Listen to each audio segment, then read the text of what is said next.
আসার পর দেখছি আমার আম্মুকে উনি মাটি দিয়ে বালু ছাড়া দিয়ে ওটা দিয়ে মেন করে রাখছে। ওনাকে জিজ্ঞেসি আমার আম্মু কোথায়, তোমার ফুফুদের বাসায়। আগে আপনি কি করেন কর? তো আমি এখানে আজকে কাম করতেছি, তোমার আম্মুকে বলি ও মাটি কাম করতেছি ও টাকা দিবি না। ফুফুদের বাসায় গেছি, আম্মু না, এবার ঘরে আসছি, হয়তো আপুকে পাঠাইছি, আম্মুকে খুঁজার দোকানে আপু খাইছে মাটির ভিতরে। সে কি মিস্ত্রি, আর নাম কি তার? সাইফুল। আজকে তো তারা কাজ করেন না। না। আপনার কি হয়, কি কি জানছেন? আপনার মায়ের সাথে সর্বশেষ কখন কথা ছিল? এই 3:30। হ্যাঁ, মানে কি বলছিল তখন? না, উনি কাজ করতেছে। এটা এক লাইনে একটু আমার আব্বুর সাথে কথা বলছিল। আব্বুর সাথে কথা বলার পরে উনি ওইখানে চলে গেছেন, আমি আর দেখিনি। আচ্ছা আচ্ছা। কয়টার দিকের ঘটনা? পরে 5টার দিকে আমি ডাক্তার কাছে আম্মুরে পাঠাইছিলাম, আম্মুরে খুঁজিয়ান। ও গেছে, আম্মুরে খুঁজে পাই নাই। পরে ওখানে লোকেটা জিজ্ঞেস করছে, আম্মুরে দেখছে তোর ফুফুর বাড়ি গেছে। তো তোর আম্মুরে বলিস কাজ করছি, টাকা দিবে না। রাজু কি বলছে, কারে দেখছি ওখানে? সাইফুলেরই দেখছি ভাইয়া।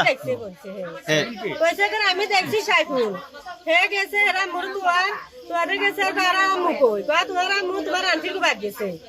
এটা কইছে এরা পরে হাতে গেছে আন্টির বাদ জিজ্ঞেস করা দেয় না, আরাম্মু কই আরাম্মু তো নাই। এবারে হিন্দু না আছে, দাই বাইতে আছে, বাইতে মারে বনের লই গেছে। রেকর্ড করেন না, না করছি না আপনারা। ছেলে দেখছে, ছেলে সব কথা বলছে। এটা আপনি বলেন না, কেন আপনি বলেন? সাইফুলকে ধরা দরকার। ওই ছেলে দেখছে যে ওইখানে যায়, ও কাজ করতেছে, ওর বোনকে আসি জিজ্ঞেস করতেছে, আপু আজকে 1 সপ্তাহ কাজ চলতেছে না কেন? ওইখানে ও দেখছে, ওর বোন বলতেছে কি রে 1 সপ্তাহ তো কাজ তো চলতেছে না, ওই ছেলে ওইখানে কেন? তারপরে ওর বোন ওইখানে যায় মাকে খুঁজতেছে, খুঁজার পরে মাটি এলোমেলো দেখতেছে, বলতেছে কি রে সব ফ্লোর তো ঠিক আছে, এখানে কেন তো বস্তা দেওয়া এলোমেলো। এবার ওটাকে ওরা সরানোর পর ওর মার হাত বেরিয়েছে। এখন এই ঘটনা কিভাবে জানা যাবে? মানে সাইফুলের ধরলে কি জানা যাবে? হ্যাঁ, অবশ্যই সাইফুলকে একজনের কথা বলেন। সাইফুলকে ধরলে সমস্ত ঘটনা জানা যাবে। আপনারা চান কি দ্রুত সাইফুলকে অ্যারেস্ট করা? হ্যাঁ, অবশ্যই আমরা এটা চাই। কি চান? ধন্যবাদ। আমরা আসলে এটা একটা খুবই দুঃখজনক ঘটনা এবং লোমহর্ষক ঘটনা। ওনার একটা নির্মাণাধীন বিল্ডিং, উনি সম্ভবত বিকেলের দিকে এটা দেখতে এসেছেন। তো ওনার যেখানে প্রত্যক্ষদর্শী প্রথম দিকে যারা আসছে তাদের ভাষ্যমতে যেটা জানতে পারলাম যে উনি প্রত্যেক দিনের মতো আজকেও সাইট দেখতে আসছেন।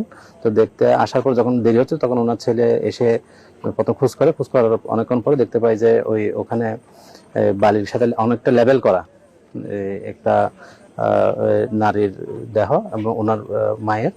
তখন হচ্ছে এখানকার লোকজনের মাধ্যমে আমরা জানতে পেরে এসে আমরা বডিটা উদ্ধার করলাম এবং এর সাথে কারা কারা যুক্ত সেটা আমরা তদন্ত সাপেক্ষে বের করবো। আমরা কিছু ক্লু পাইছি, তদন্তের সাথে আমরা আপাতত সেটা ডিসকাস করতেছি না। ধন্যবাদ।